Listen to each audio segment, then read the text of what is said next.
Hello everyone, welcome back to the Analyst. Today is 10th of June 2024 where we will be discussing the most important articles from the Hindu and the Indian Express. Starting with the very first article, we'll be looking into the recent elections and how the recent Council of Ministers were formed just yesterday. In the next one, we'll be looking into India's neighborhood relations and how India recently outreached to its neighbors during the oath-taking ceremony of the Council of Ministers. In the next one, we'll be looking at the dispute resolution mechanism of the WTO in light of the recent India-US trade settlement with reference to their past disputes. In the next article, we'll be looking into a very important housing for all scheme of the government of India, known as the Pradhan Mantri Awaas Yojana. In the next one, we'll be looking into the debate for first past the post system versus the proportional representation system of the election system of the country. In the final, we'll be looking at 4 more important prelims snippets where we'll be discussing news in shorts which are relevant for the prelims examination which is upcoming soon. So stay tuned. So students, in the very first article, we'll be discussing about the Council of Ministers. But before that, we want to discuss about 2 more important things. Firstly, yesterday, our own Prime Minister became Prime Minister for the 3rd consecutive time, and this is actually history in itself. And second, we defeated Pakistan, right, again. So yesterday 2 things have happened, and here one of the things are important for examination and one of the other things are important for our recreation, right? We cannot always be studying, right? That is why sometimes we should be watching some important matches. But coming back to our examination point of view, we'll be discussing about Council of Ministers here, and here we'll be discussing about the detailed aspects from the constitutional side, from the various other aspects of this particular topic. Now, the Prime Minister of India right now took the oath for a record 3rd term, and along with 72 ministers took the oath along with him. And this is a very important topic for UPSC prelims, where we have the topics of Indian polity and governance, and also from GS2 side where we have the importance on functioning of the parliament and the state legislatures. And here, and Council of Ministers come from generally the party which actually got the majority of the seats, right? Or say the parties which are in alliance, right? Right now we have the NDA alliance, and the Council of Ministers, all of them have come from the NDA alliance. And here, when we look at the Council of Ministers, they are the highest decision making body in the government. And when we talk of the government and the Council of Ministers, our Prime Minister is also a part of the Council of Ministers, and is actually the head of the Council of Ministers, right? And according to the 91st Constitutional Amendment Act of 2003, we had a restriction on the number of say the Council of Ministers we can have. That right now the restriction is maximum of 15% of the total strength of the Lok Sabha. That is around 81-82, right? Council of Ministers are actually constitutionally permitted according to this Amendment Act. That means as of now we have seen that around 70 Council of Ministers took the oath yesterday to become Council of Ministers. And here when we look at the various levels of the COM or the Council of Ministers, we find at the very core we have the cabinet ministers, or simply they are known as the ministers.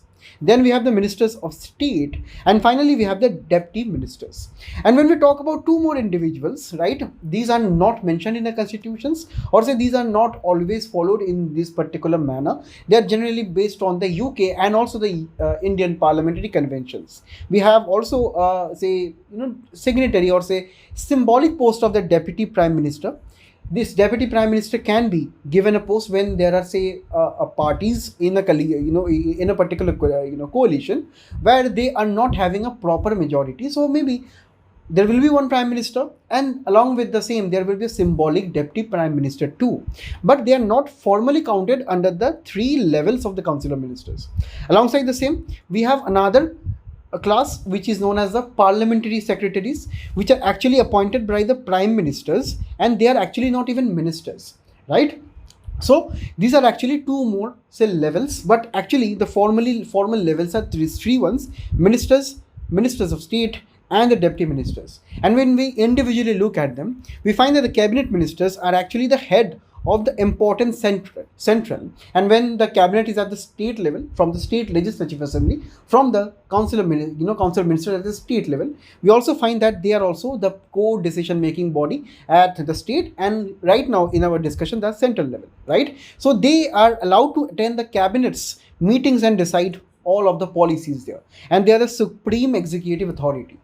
Then following them, we have the ministers of state, which are actually given independent charge of some ministries, or sometimes they can be also in liaison or in say helping the other cabinet ministers, right? So they can be having some independent charge of ministries or say department under the ministries. When they are helping say individual cabinet ministers, they will be working under the guidance and the supervision of other cabinet ministers, and they are actually not member of the cabinet, but and also do not attend the meetings of the cabinet also, right?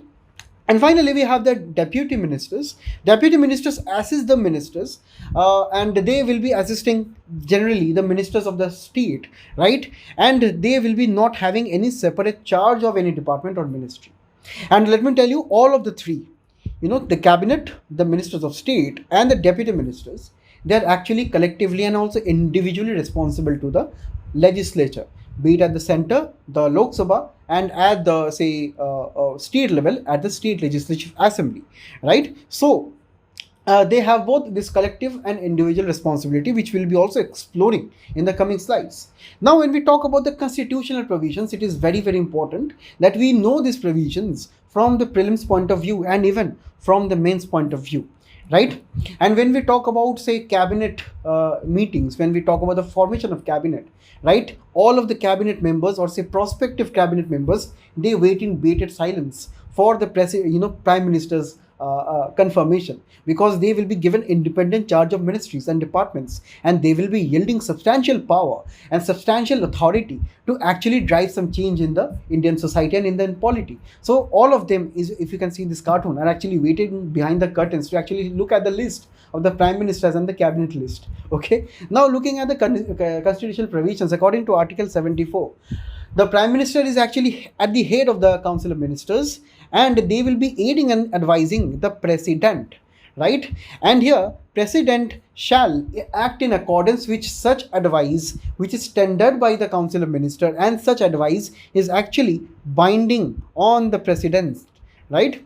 And this advice cannot be inquired to any court of law in the country. So these are actually all the provisions of the Article 74, and the president actually formally inaugurates or say delegates the prime minister as the head of the council of ministers, and also all of the council of ministers are actually appointed by the president on the advice of the prime minister, right? This is according to Article 74, and this appointment of the PM and the other ministers actually done by the president, right? And office, the entire 5-year term or whichever term they actually subsist in the office, they hold the office during the pleasure of the president, right? And also the council of ministers are collectively responsible to the Lok Sabha. And when we are talking about pleasure of the president, Supreme Court has time and again entered and also interfered and also inferred in this particular manner that the pleasure of the president is actually according to the pleasure of the council of minister in matters where they actually pertain to. And according to the second schedule, it will be containing the salaries and the allowances of the council of ministers. This is, and also according to the third schedule of the constitution, the president shall administer the oaths of the office and secrecy also, as we have also seen just yesterday, right? And the ministers or a particular minister will be ceasing to become a minister if they are not becoming a member of the parliament within 6 consecutive months, right? After 6 consecutive months, the person will be no longer a minister. So here we can understand that anyone can be a minister, right? Only after say 6 months they are elected to the say parliament. And according to Article 77, the president shall make the rules for more convenient transaction of business of the government of India, and also for the allocation of the business among the very ministers. So accordingly, we have 2 rules here, and from these rules only we are getting important committees, which are also known as the cabinet committees, which will also swing. So some of the examples we will see at the end of the discussion here. And here we understand that other provisions of the article of the constitution, according to the council of ministers, according to Article 78, the duty of the prime minister is to communicate to the president to all of the decisions of the council of ministers, and also about this administration of the affairs of the union, that is the entire country, and also the proposals for the various legislations that they will be building, bringing to the parliament. And also it is the duty of the Prime Minister to furnish all such information to the President as he or she may be calling for. And also it is another duty of the Prime Minister to submit for the consideration of the Council of Ministers of any matter on which a decision has been taken by a minister but not been considered by the Council of Ministers. So the President can instruct the Prime Minister to inform him or her about some individual decisions which are made by some respective minister or ministers, but that decision, that kind of action is not sanctioned by the Council of Ministers, right? And also according to Article 88, we have every minister, they shall be having the right to speak, a very, very important article. And also they will be allowed to take in part of the proceedings of either house. It doesn't matter if they are coming from the Lok Sabha or the Rajya Sabha. If they are a minister from either house, right, they can attend meetings and proceedings in either houses, right? And any joint sitting of the houses or any committee of the parliament to which that particular minister is a member of, right? So this is a very, very important thing that we have to understand. And also if you can understand, from 2014 to 19 to 2024, we have seen that the Council of Ministers have been consistently increasing over a period of time, right? So this is another important trend for your examination. So it can, the examination or say the paper can ask you that over the last, say, 3 consecutive terms, the Council of Ministers' strength have increased. So it will be a correct statement there. Next, we have to understand some other dimensions of the Council of Ministers. Firstly, you have to look at the types of responsibilities. Now, responsibility are generally the collective and the individual one. And when we are talking about collective responsibility, we mean that the Council of Ministers are actually a part of a team, right? It's actually a part of a family, right? There is a head of the family, right? Just a head of the family that we have, in our family only. So this is Prime Minister's own family, and on the guidance and the advice of the Prime Minister, on the instructions of the Prime Minister, only the nation can go forward, and only the ministers, if they work in unison with the Prime Minister, right, it will be working efficiently as a team. So any minister who is not adhering to the rules and conduct of the Prime Minister, they must be resigning, or they can be made to resign by the Prime Minister, right? And here they should be taking responsibility for all of the actions or any one of the actions as a group, right? And they will be resigning together if Lok Sabha passes a no confidence motion. So if a no confidence motion is passed against the Council of Ministers, or say even one of them, right, the entire, right, or entire strength of the Council of Ministers, they have to resign. And here we have this individual responsibility. According to this individual responsibility, this means that they serve at the pleasure of the President.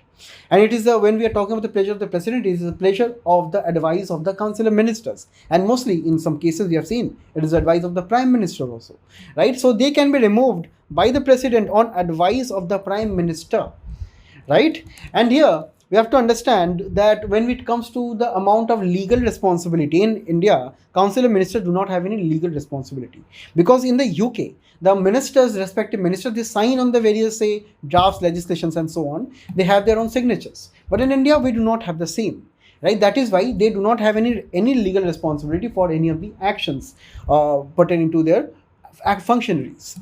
Then, when it comes to the nature of the advice of the Council of Ministers, according to the 42nd Constitutional Amendment Act of 1976, right, the advice was actually made binding, that we have seen in the previous discussion, right? And also according to the 44th Constitutional Amendment, it was added that for the very first time, the President can actually send back the advice for reconsideration of the Council of Ministers.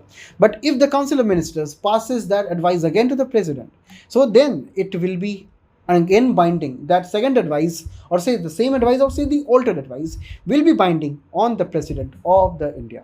And here, when we talk about the Council of Ministers, they reflect the temple of democracy. And when we're talking about temple, we actually mean about the parliamentary form of democracy. That means that we have proper representations from the various people all across the country. And when we talk about the representation, they represent ourselves on the Lok Sabha or at the Rajya Sabha.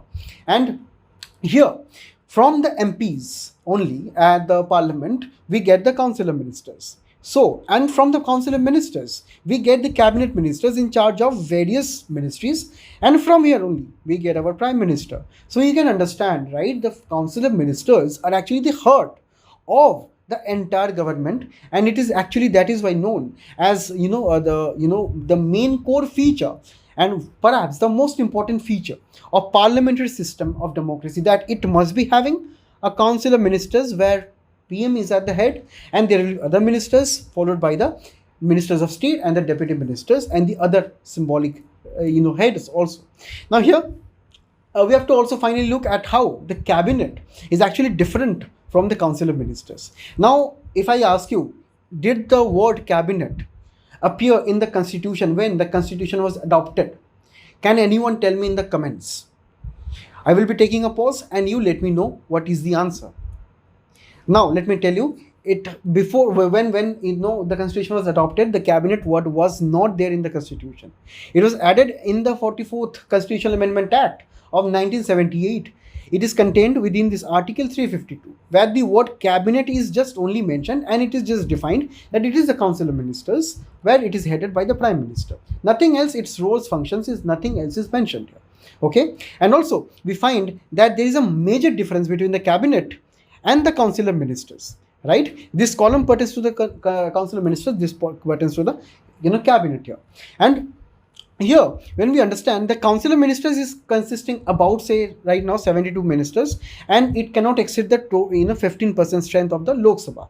And here the size of the cabinet is generally less than or more than around 25 ministers, and the current one, or say the previous one, was around, say, 30. It is to be yet seen, because the portfolios of the various ministries has not been distributed yet. So we'll be seeing what is the final one, and it will be consisting of all the categories of ministers, such as ministers of cabinet, rank minister of, say, state, and say the minister of, say, the deputy ministers. But here it is including only the cabinet rank only, right? It has all the powers in theory, but it is actually having all of the powers of the council of ministers and all of the, say, powers of the ministry and all the main authority when it comes to the cabinet. So it is actually more powerful when we compare it to the other members of the council of minister, and its function is mainly decided by the cabinet, while decisions of the cabinet are binding on all the ministers. So it is actually they controlling the other council of ministers.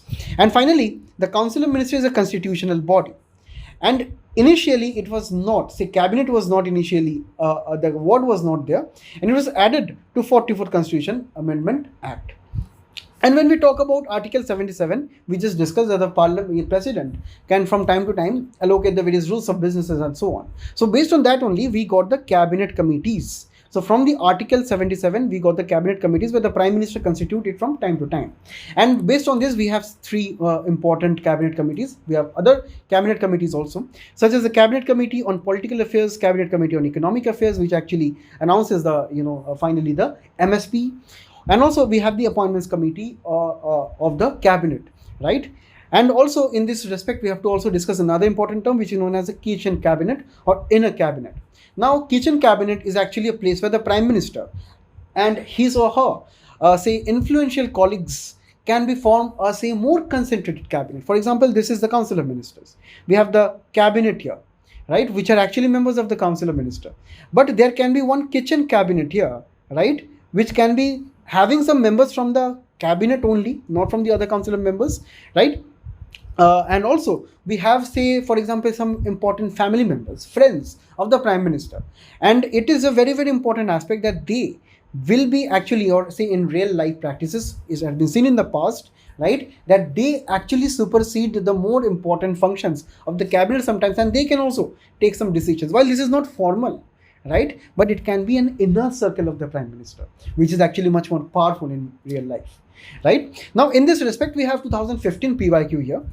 Please do let me know the answers in the comment section with proper justification why the answer is actually the main justification for your question. Yeah, in the next one, we'll be looking at a very important article, because right now India will be needing all of the goodwill it can commend, right, in order to navigate the increasingly complex world of international conflicts and relations. And when it comes to the recent oath-taking ceremony of the Prime Minister, we have also seen the major neighbors of the country have actually joined in the oath-taking, such as Bangladesh, Maldives, and so on, right? It is a very, very important topic for India and its neighborhood relations in GS2. And when we understand that and when we have to look at the significance of India's neighborhood policy and the regional policy, we have to understand that India is actually surrounded by so many neighbors. We have two nations, China and Pakistan, which are actually belligerent against India. But the other nations are actually having better trade, better economic relations, better, say, other kind of relations with the country. And here, that is why India focuses on its neighborhood first policy. That is keeping your neighbors close with yourselves, developing yourself and also developing our neighbors alongside, right? So we can actually focus on actually building proper constructive relations with our neighborhoods, but particularly countries like Nepal, Bhutan, Bangladesh, Sri Lanka, Myanmar, Maldives, and also the extended neighborhood, such as the Southeast Asian countries, such as the Eastern African nations, such as Iran, and also in the Middle East, the Gulf region. So when we talk about the neighborhood, it is not only the countries with whom we are sharing the borders, it is also about the extended neighborhood, right? And here, our own Prime Minister Modi's global standing is a very, very important aspect, because we have seen in recent times, over the last 5 to 10 years, the prominence of our Prime Minister's influence and popularity has actually grown in the external sector and also in the rest of the world.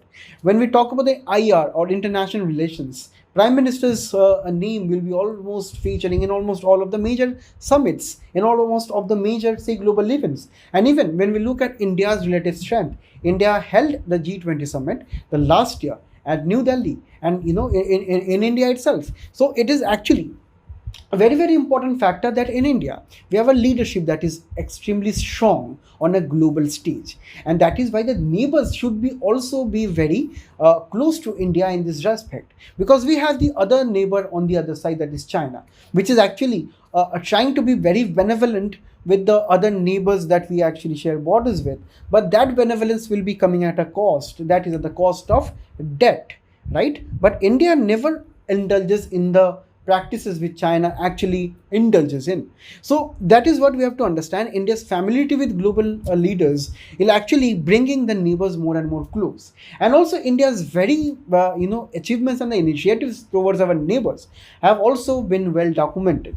And here, when we talk about the global economic order, right, we have to understand that India is within the top 5 global economies when we compare the market size.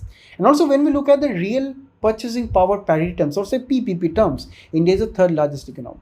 And that is why no one can ignore India, and especially our neighborhoods. And also India must not be ignoring the neighborhood also. That is why the neighborhood first policy is actually a very, very strong policy, where we have all the defense aspects, military aspects, we have the economic aspects, the political aspects, we have the various infrastructural aspects, all encapsulated in this particular policy.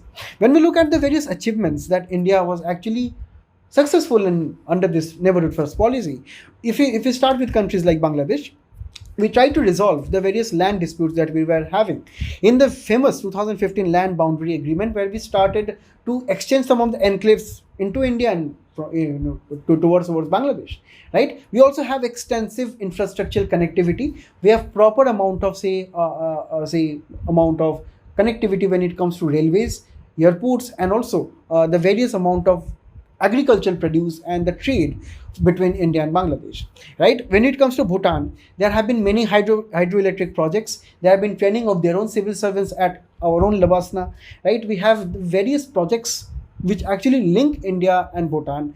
Also, the various amount of influx of tourists, Indian tourists into Bhutan.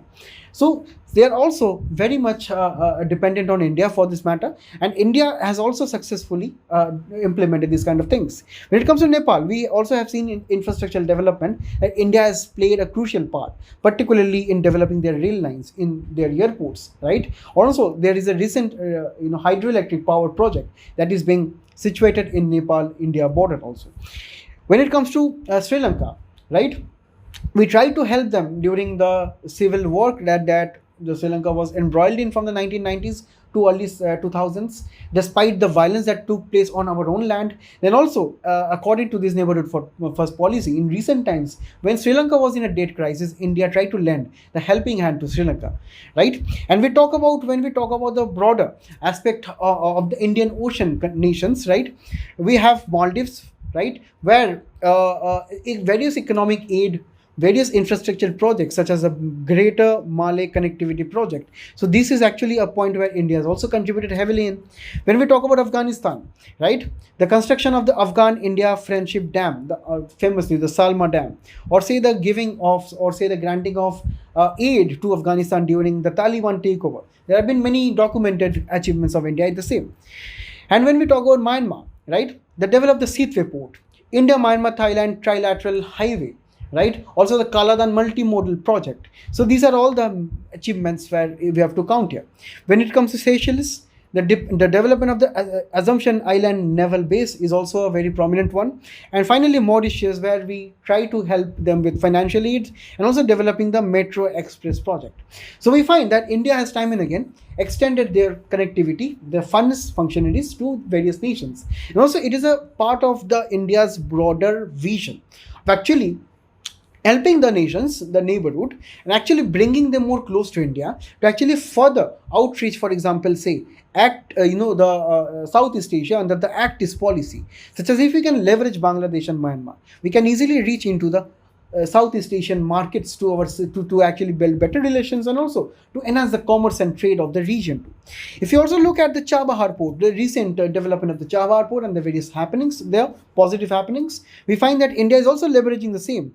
To actually bring the Central Asia more closer, because we find that the sea route is very suitable from either say Gujarat or say Maharashtra, and from here we can easily transport all the various goods and services to the Central Asian nations and also have a better relation with them.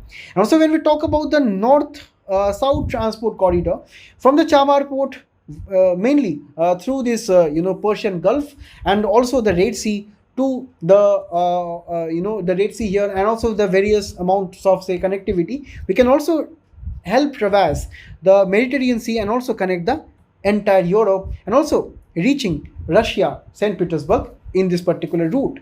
So we must be understand it is our neighbors or say our extended neighbors which are actually the gateway for our greater prosperity. And when we look at the various lending that the Indian authorities have done to the various nations, we find that the biggest benefactor have been Bangladesh, Sri Lanka, Nepal, right, Maldives, right. So they actually took help, active assistance in terms of loan, debt from India, and India did not ever hesitate to help them with respect to their own needs. Especially we have seen the same in our Sri Lankan crisis when it took place.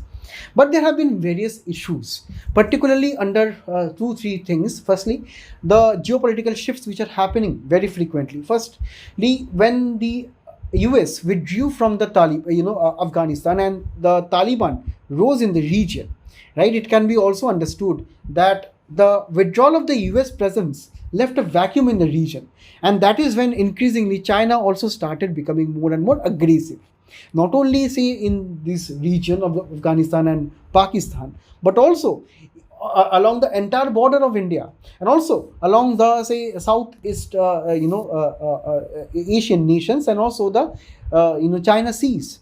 And here when we look at the geopolitical shifts, the withdrawal of the US, the emergence of China, right, and also when we look at our own internal challenges such as our own domestic issues of inflation, of unemployment, and of the various political issues, right, and also the various neighborhood tensions that we're having with mainly China and Pakistan, we have to understand the entire scenario in this background. Now when we look at individual nations, Nepal, it has been alleged by India from 2015 onwards, when their constitution was altered, it actually ideologically became more and more close with China. And also increasingly in the recent times we have seen Nepal relying on China for various of the relief and various of the economic needs, right. So it is actually a concern that Nepal is actually increasingly influenced by China. When we look at Bangladesh, we have seen various processes in recent times where there have been India out campaigns in both Maldives and Bangladesh, and mainly the Bangladesh, in Bangladesh, the present political dispensation, also the Prime Minister, there is actually more close to the Indian government, but their own opposition parties, their own opposition allies, right, they are actually not very close and say very opening up to the Indian support, and they are actually calling for say more and more support of China again. And China, if they will be finding any whiff of anti-India resistance, they are always ready to take over. And when we look at Myanmar, we find that India did not condemn or say the various military coup that happened in Myanmar in recent times, particularly the February 2021 military coup. And that was supposed to make Myanmar more close to India. But it did not always yield the same result. It has been seen that also here, there have been many political classes, many political parties in Myanmar, which are actually more close to China. So the main angle that we can see here is mainly China here. And also, when we talk about Maldives, recently we have seen the various issues related to Maldives, right? Such as their own recent president who actually came to the oath-taking ceremony. But in the last few 4-5 months, right, back, so there have been many issues with reference to the various political class in the Maldives with India, right? Despite they have been given many help with reference to military economic aid and also the various amount of financial transactions, right? So they are actually not warming up to India in this manner because their own prime minister as of now, the president as of now, they are actually termed as anti-India. Right, so there have been many campaigns of India out campaign and this and that is what makes India also a very adopt a very careful approach in this manner. And also finally, when we look at Afghanistan, we have discussed that the withdrawal of the US from Taliban, from Afghanistan in 2020-21, it actually resulted in a vacuum. And this vacuum was immediately taken over by Taliban. And the world itself was totally against Taliban, and India alongside did not outrightly condemn Taliban. But again, India is wary of the security threats that it can face from Afghanistan here and from Pakistan here. So that is why India is also taking a very tiptoed approach, or say a very calibrated approach and a very gradual approach with reference to Afghanistan. Right? So these are all the things that we have to understand. So here, mainly we have to understand the main themes are, say, China and also the terrorism aspect with reference to Afghanistan, right? And mainly the changing geopolitical scenario all across the world. So we cannot afford right now, right, to actually lose our neighbors to China in the near future. We have to understand that India's neighborhood policy must be looking beyond Pakistan and beyond China right now, right? It must be understood that smaller nations in our neighborhood are much more bigger trouble if they are becoming allies of our own, say, belligerents such as Pakistan and China. So we have to focus more on them and less on these countries which we definitely do not have any hopes on, right? So that is why we have to accept the reality as of now. The main reality that is happening. The South Asia smaller powers find China as actually a useful hedge, or say a bet against India, because we have understood, and also in the recent past it has been seen that India did not cooperate fully with some of the nations such as Nepal, right, such as say Sri Lanka in their very crisis, right? It has been alleged. So that is why it is alleged, it has been talked of that these countries are actually moving away from India. So maybe it is not, or maybe it is true, right? But we have to accept the reality that this is actually the discourse, and that is where we have to take the actions. We have to use our maritime, or say Indo-Pacific advantage to actually reach out to these nations. Actually, for example, even if we talk about landlocked nations such as Bhutan and Nepal, we have to talk to them actually to link their trade and economy with the major Indian ports to actually increase their commerce and trade, right, alongside the Indo-Pacific Ocean. We can help these nations to enhance the trade, their own landlocked trade, right? Or even countries such as Maldives, Mauritius, Seychelles, and the Eastern European, Eastern African nations and the Southeast Asian nations. So we have to leverage this. India can also join, or say form itself, many multilaterals. Multilaterals mean, say, partnerships with the neighborhood nations, right? Such as, for example, we have the Colombo Security Enclave, right? So we have this kind of security enclaves where we have Sri Lanka, we have this India on the board. We also have the Bangladesh, Bhutan, right? India and Nepal infrastructure initiatives, right? Which is actually looking to boost the connectivity in the region. Right? And also we have to create new issue-based coalitions in this manner. For example, if Sri Lankan ports are gradually being taken over by China, right? So we have to make this issue-based coalition with Sri Lanka and other like-minded nations also. And finally, we have to tap India's soft power. That is a very, very important thing, right? We have to establish informal contacts between the political and the civil society of our neighborhood nations and our own nation, right? For example, in Bangladesh, right, there is a great affinity in the state of West Bengal for the people of Bangladesh and vice versa. So we can tap into these regional aspects, right? For example, the same thing can be tapped into in the state of Tamil Nadu and also in Uttar Pradesh with reference to Nepal and so on, right? Then also there must be various conflict management strategies and processes. For example, with reference to the aid which we provided to the various nations during COVID pandemic, or say after Taliban takeover to Afghanistan, still now we are supplying wheat to them, right? Over a period of time, we have supplied more than 2 million metric tons to the Afghanistan, nation. So we have to think more on this manner, right? And finally, we have to use India's traditional strengths, right? For example, Bollywood, movies, cinema, spiritualism, yoga, Buddhism in the neighborhood nations. So these are also the things that India has to be very careful of. In the next one, we'll be looking into a very important term in the editorial, which is known as litigation. It is a combination of litigation, right, and negotiation. So it is known as litigation, right? And here the main aspect is with reference to the settling of trade disputes. And recently, the background of the same is that recently India and US, they settled 7 of their pending disputes bilaterally, that is talking to themselves, right? And this actually brings us to the main aspect of World Trade Organization and its own dispute settlement or mechanism. A very, very important topic for your prelims in economic and social development and also in GS3 Indian economy. And when we talk about the WTO, right, briefly we have to talk about it, that the main purpose of WTO is actually facilitate international trade, because right now we have to understand, in a globalized world we cannot help in a closed economy. We have to open our economies to various opportunities, to various export and import of goods and services, to various preferences of various goods and services among the various people. So that is what the main task of the WTO is, to facilitate to international trade and to ensure that there are least amount of barriers. The base possible is zero barriers, but in real term condition, the least barriers to trade. For example, imposition of custom duties, trade duties, taxes, here's and that, to restrict international trade. This must not be happening. So we must be improving the trade condition and must be improving the trade relations, because we have to understand GDP of a particular country is the sum of the consumption expenditure, investment expenditure plus government expenditure, plus also the export minus imports of goods. So if our exports increase, it is good for our GDP only. The GDP will also be increasing. So it is this ambition of the WTO to help the member countries to increase their trade. It was formed as a successor to the General Agreement on Tariffs and Trade in 1995, and the headquarters of the same is at Geneva, Switzerland. Important for the prelims. Members are around 164 nations, which represent for more than 98% of the global trade. I don't know what the other countries are doing by not joining the WTO, right?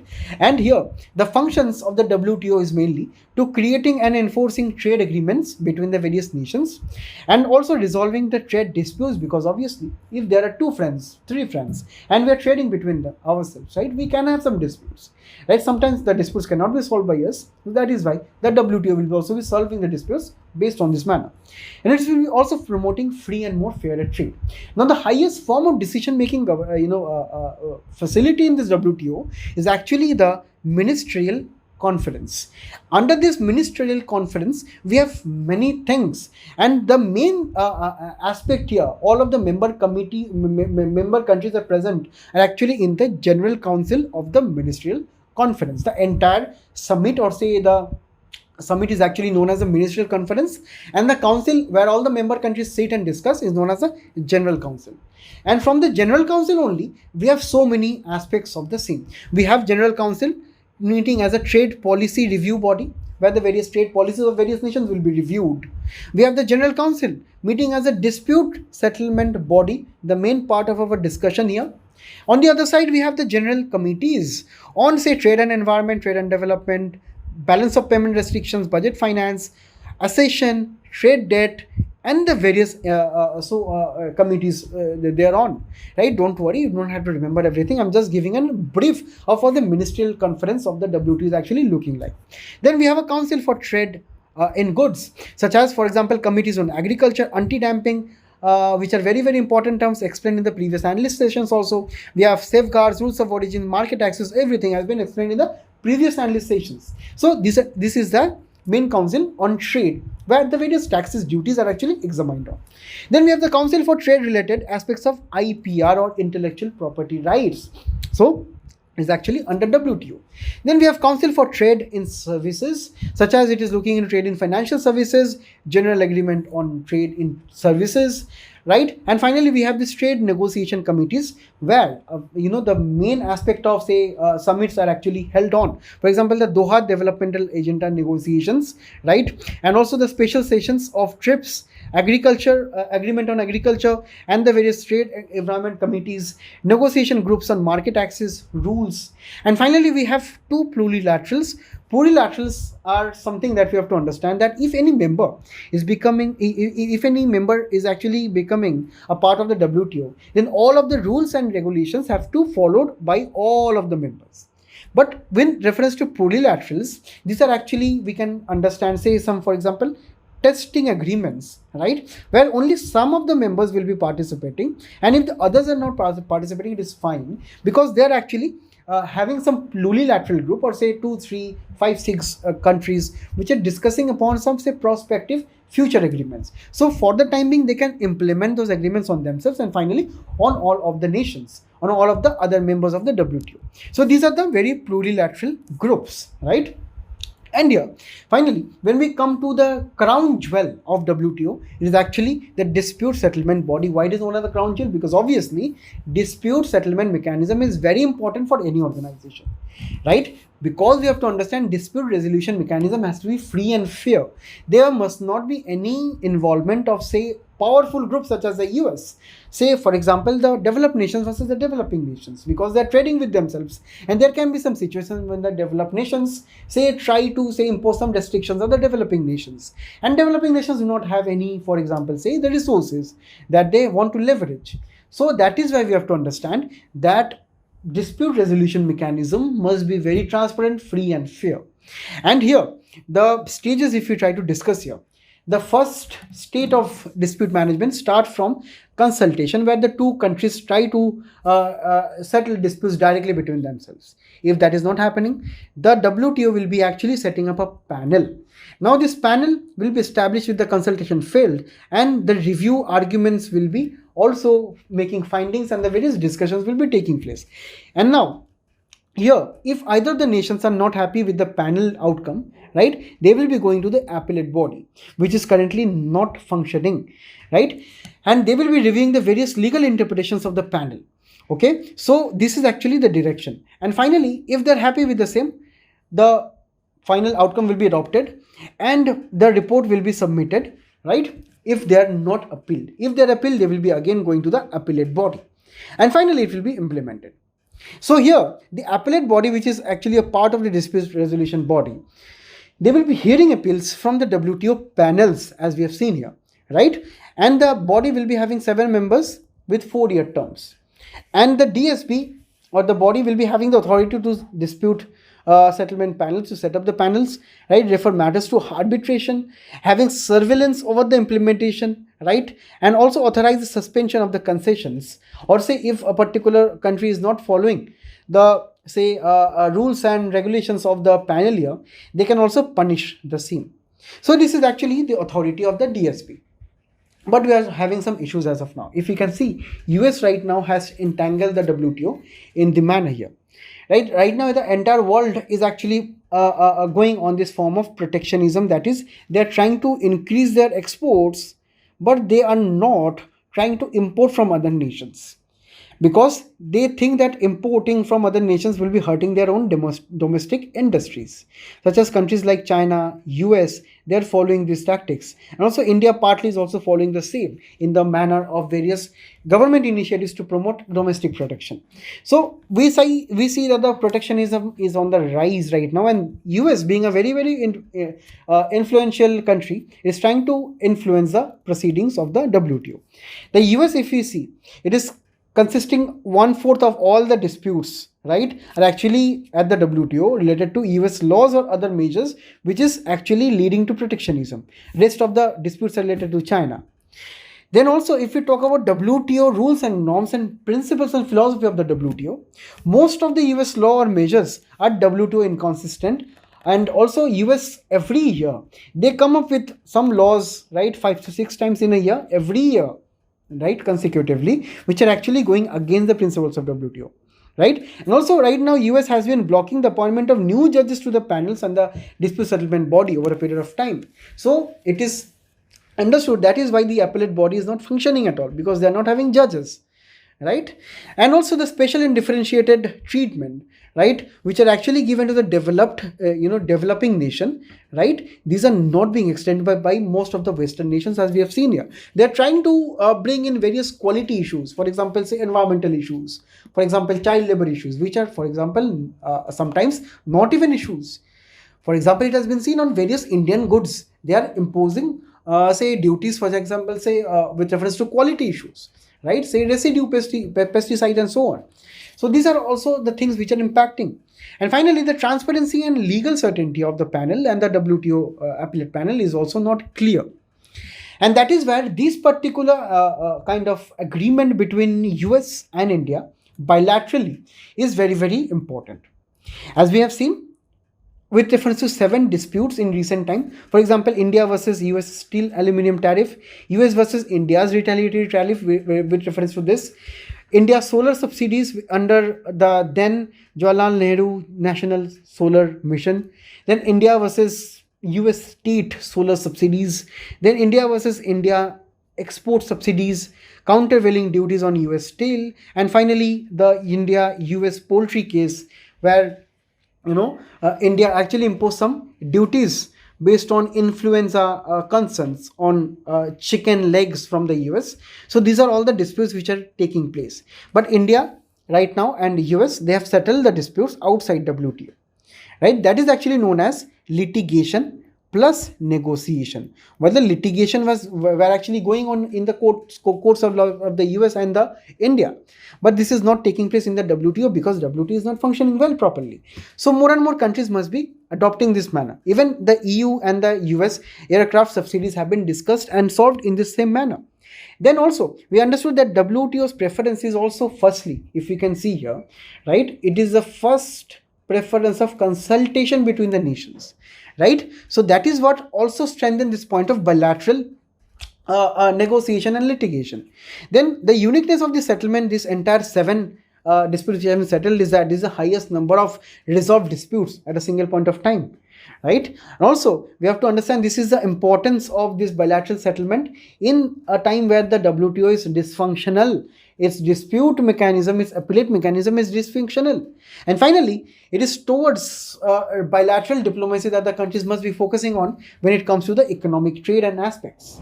In the next one, we'll be looking at the Prime Minister Awaas Yojana, because recently the cabinet and also Prime Minister's one of the first decisions was to approve 2 crore Gramin houses under this Prime Minister Awaas Yojana.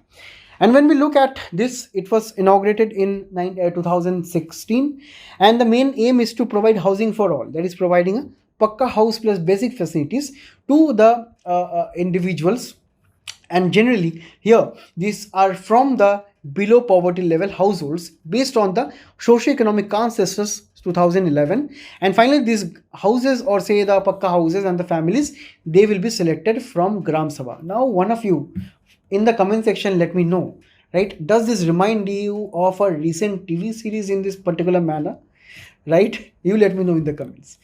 Now, when we talk about Pakka house, right, it is actually not only to build a Pakka house such as this, it is also to provide the houseless householders with particular houses, and also providing basic facilities such as electricity, pipe water, drinking water, and so on, right? Then also, the minimum size of the house will be 25 square meters, and the assistance will be given 1.2 lakh in the plains, in the plain region of India, and 60% of the assistance will be given by the shared between the center and the states. And also here we can understand that around 1.3 lakhs will be given to northeastern states and the Himalayan states, where 90-10% of the expenses will be shared between the center and the state governments, right? And this mission is also having the convergence with the Swachh Bharat mission Gramin, where open defecation free mission is actually there to also build, say, latrines in these pakka houses, and also with reference to Manrega, where the Manrega workers are actually building pakka houses in villages under the paid work there. And also we have this Nation Technical Support Agency, which is also envisaged under this mission to actually support with the technical facilities of this implementation of the mission. And finally, we also have Awaas Soft and Awaas App to actually help the people to file applications for the PM Awaas Yojana in the Gramin regions of the rural areas. Now we have looked at the PM Awaas Yojana Gramin. We have to also look at the urban scheme here, because we also have a urban component of the PM Awaas Yojana. Now when we looked at the urban component, we have 4 components of the urban areas. Firstly, we have beneficiary led construction, where this is targeting the EWS, right, economically weaker sections and the lower income group categories. Here central assistance or central money will be given to the people who are having their own land.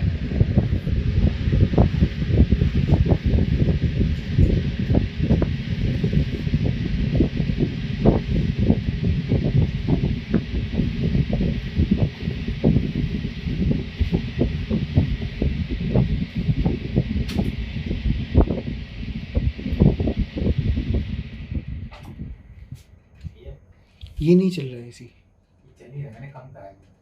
अच्छा, बड़ा बड़ा दीजिए, बड़ा गर्मी हो रहा है मुझे।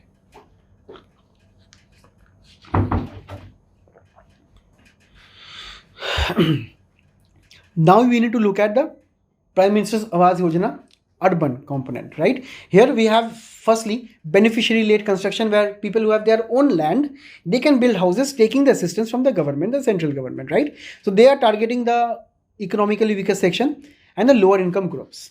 Subsidy amount will be varied according to this manner, but the money is around 1.5 lakh rupees in the urban regions. We also have in situ redevelopment here.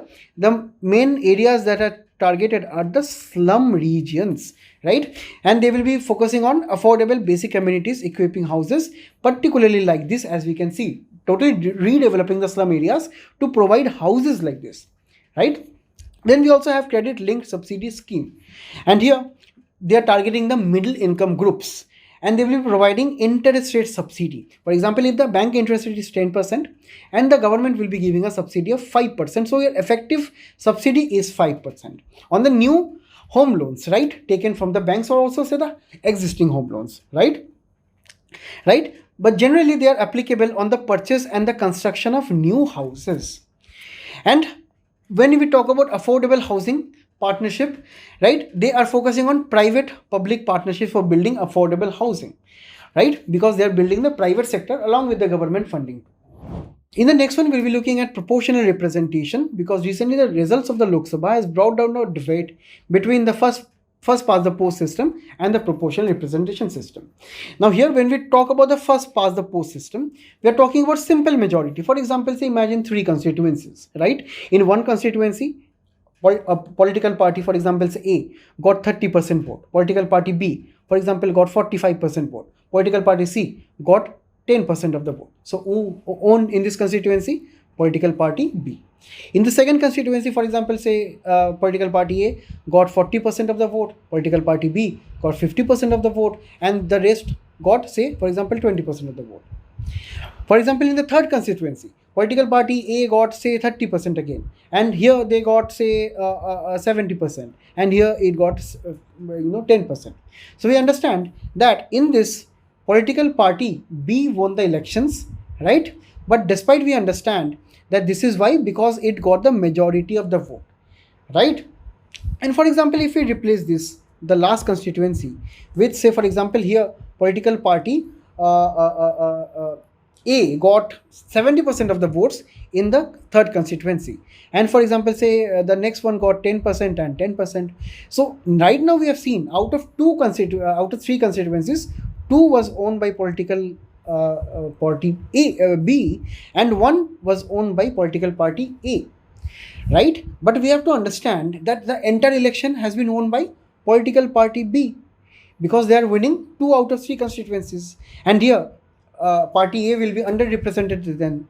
So this is actually a system where if you cross the majority of the votes here, right, if you got the most number of votes here, you are actually winning the election, right, despite of the other performance of the other political parties, right. So it is not looking at the absolute majority, right. So it is looking at the most number of votes. The main advantage is actually very simple to understand, right. We can simply understand this kind of thing, and it is not complex, and it will be not also going into various issues later. Next, it is also allowing direct representation in cases of direct representation, such as in our Lok Sabha, in our state legislative assembly, right. We use this, right, because it is easy to implement also. And also it is helping us to be accountable because it looks at the real numbers and figures. But the main disadvantage, as you can find here, that it is not proportional. That means out of the total proportion of votes which were going to the other political parties, right. For example, if we consider constituency 1 here, so 45% of the votes were gotten by political party B, and the rest 55% did not vote for B at all. So here we can understand the entire 3 constituencies, right. If we can understand, take out the average here, more than 50-60% of the people are not favoring political party B, but still political party B came in the power because it won in the 2 constituencies. So this is where the disproportion is coming in, and smaller parties may be not even represented because they are not getting higher amount of share of votes. So here mainly the bigger parties win the elections. Also, it leads to various wasted votes, right? Because if you have seen here, more than 50-60% of the voters did not even vote there for this particular political party B here. And also we can see here minority rule may not be even possible, right? Minorities may be underrepresented here. Maybe in some areas where there is a particular state, for example, and mainly the most of the population living in this region. So obviously the political parties which they will be electing, for example A, right, it will be coming in power despite these scattered people. Say this happens in the hilly areas or say forested areas where this may be voting for political party B, but they will not be coming into power, but they are also having their own representation, right? So this is what it happens. And finally, it also encourages gerrymandering. Gerrymandering, if you can understand, right, look at this particular map here, right? These are individual people, 50 people are here across this entire 4 figures, and these are the various people in red and in blue. For example, they are voting for political party A and political party B here. If you can understand, in this scenario, blue wins because most of the people are actually voting for B. So this is the natural case. The natural case where in a particular area, there can be some people who are voting for either of the political parties and maybe one of them is in the majority. Perfectly fine. Now there can be, say, delimitation happening in a very clever way.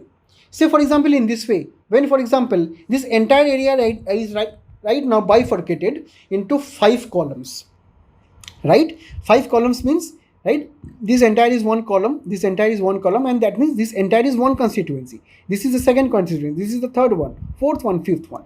So we see that even in this manner, if we see, right, 2 is winning in red, 3 is winning in blue. So 3 wins here, or say blue wins here. Or we can also arrange in rows. For example, the first row, second row, third row, constituencies in this manner. So we can understand in this manner also blue is winning. But for example, say if, for example, the main prime minister is actually from the red region, right? So the prime minister cleverly, or say the chief minister cleverly, will be, say, arranging the constituencies in such a manner, arranging the boundaries in such a manner, such as if you can see in this manner, this is constituency 1, this is 2, this is 3, such as limiting the size of the blue, right, such as to give more majority in a particular constituency to the red ones. So in this one, the red wins. Now, when actually in real life the constituencies are redrawn, this proportional representation actually encourages gerrymandering, or in this manner, it influences constituencies in this manner. Now, when we come to the proportional system, the entire amount of, for example, if there are 100 constituencies, so if political party A is getting 40% of the vote, B is getting 40% of the votes again, and C is getting 10% of the votes, right? Another 2 parties are getting 5% of the votes. Now, every party will be getting a representation in the parliament or in the legislature, because out of the total percentages of the votes cast, that percentage of seats they will be getting. This is proportion to the number of votes which party receives. It works firstly, say in it is actually of three types: list, proportional representation, mixed, and the single transferable vote. So in the list one, what happens? Individual voters, they vote to a particular political party, and that political party selects a candidate, right? So this happens, right? Particular political party allocates seats to the candidates based on the proportion of the votes. And here sometimes there can be even multi-member districts. That means even we know right now that we have only one MP for our constituency. In proportional representation across various parts of the world, we also have multi-members in a particular constituency or districts, right? But there must be a minimum threshold of, say for example, minimum 5% of the votes, or say minimum 10% of the votes to actually get a seat in the assemblies or the parliament, right? Now, main advantage is it is very fair and minority representation is possible, because you have to understand that along the three types, in the list one, the entire political parties appointing the voters are voting for the political party, they're actually appointing some candidates. In the mixed one, what happens? They follow both proportional representation and first past post system. In the single transferable vote system, what happens? We try to rank the candidates based on our first preference, second preference, third preferences, and so on. Now in the comment section again, let me know, where is this single transferable vote proportional representation followed in Indian elections? Please let me know in the comment section. So this is actually a fair one, where minorities and everyone, for example, even seats, political parties getting 5% vote, 1% vote is actually getting even one seat in the house, right? And it leads to less wastage of votes. Disadvantage is that it is very complex to understand, right? And maybe the governments which are formed, maybe they sometimes do not even form majorities. And also, if we take the case of Israel, in the past 5-6 years, we have seen many governments falling, right, over a subsequent period of time. So this is where this system falls. And if you understand, if we try to allocate the recent Lok Sabha elections with reference to the percentage of votes and seats as per PR, we actually understand the entire NDA who would have gotten less votes if we have gone for the proportional representation system, right?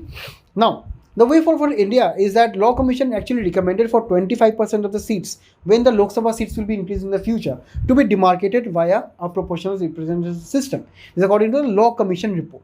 And also the upcoming delimitation exercise and the challenges of increasing population and so on, it must be also accommodated that we can actually go for a proportional representation system, because in first past post system, we generally see that the votes are wasted, minorities are properly not represented, right? We can also learn from the international practices from Brazil, Argentina, South Africa, and all of the countries which actually follow this system. In Germany and in New Zealand, right, we have this particular least number of votes shares for proportional representation system, right? For a particular party, they must be getting minimum 5% of votes, and after that they can have representation in the houses, right? For example, 50% will be selected via PR system, 40% in New Zealand will be selected via PR system, and rest by the mixed or say first past the post system. So India can adopt this in the manner. Finally, we'll be looking at 4 more important prelims articles. We'll be starting with national pension system. The eligibility for this pension system is any citizen between 18 to 60 years of age. And if you're investing any money in this particular system, the lock-in period will be, your money will be maturing at 60 years when we'll be reaching 60 years of age.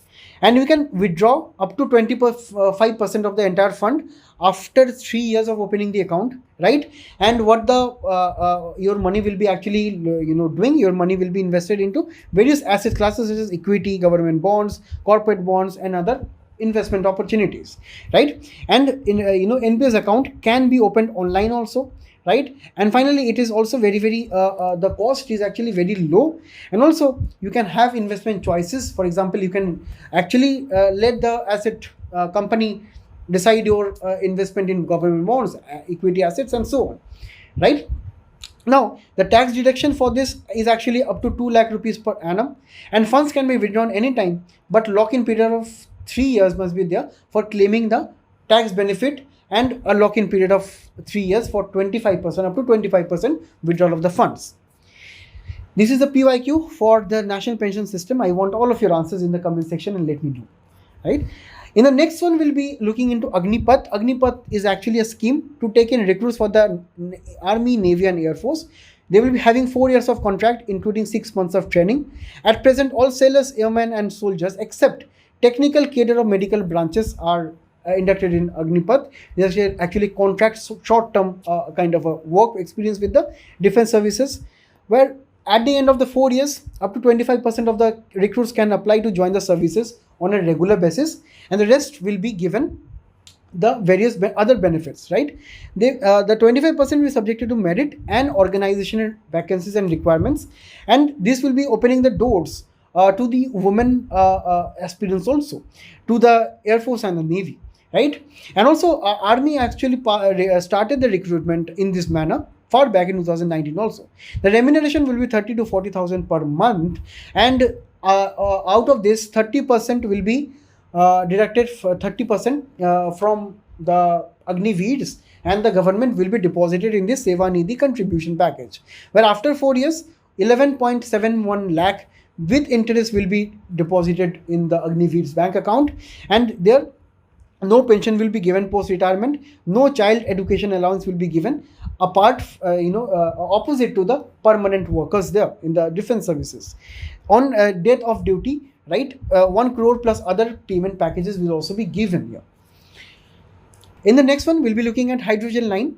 Now, hydrogen line is nothing but a set of wavelengths of light emitted by the hydrogen atoms when they transition from lower energy to the higher energy, right? That means that they exist at a ground state, at a stable state, lower energy level, right? The electrons of hydrogen, when they have at the lower position, lower state energy, right? When they are actually supplied with external energy, they absorb this energy and they become excited, and the electrons jump from one energy level to the other. And when the electron, they come back, right? Because the higher energy bands are actually unstable in nature. When they come back, they emit a light frequency, right? They emit a particular energy, say a wavelength of around 21 centimeter, which is actually because the spins of electrons, right, are actually not aligned together. Every electron we know have particular spins, right? Now, if you don't know, don't worry, you do not need this much of details. Just understand, when the spins of the electrons are opposite, aligned, in opposite manner, it becomes highly unstable, and that is why it transitions from the higher energy level to the lower or ground energy level, and that is where a wavelength of light is emitted. And this is what we understand by hydrogen line. Very, very important in radio astronomy, right? It is used to understand neutral hydrogen atomic gas. And finally, we'll be concluding with cashless schemes, where recently IRDAI, where the main role of the IRDAI is becoming is as a regulator of the insurance sector in the country. Right now, it has mandated that cashless treatment of various health insurance policies must be mandatory from August 1 to 2024. That means if there is a medical emergency at any hospital, and if you're having health insurance, then that health insurance must be doing a cashless facility. Or for example, you must be conveying your policy number to the hospital, and a hospital will be contacting the insurance agencies and clarifying the same. So you do not have to give any money, or no exchange of money must be there, right? This is actually to reduce the burden of the people and the patients at the hospital. The help desk will be set up at hospitals to help with the cashless requests by the various customers and the patients.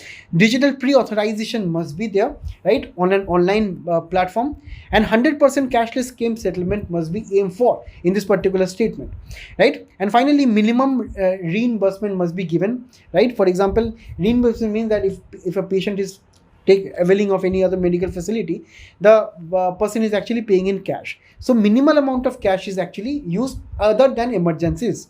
And authorization timelines can actually have within 1 hour, and the finish must be authorized by 3 hours, right?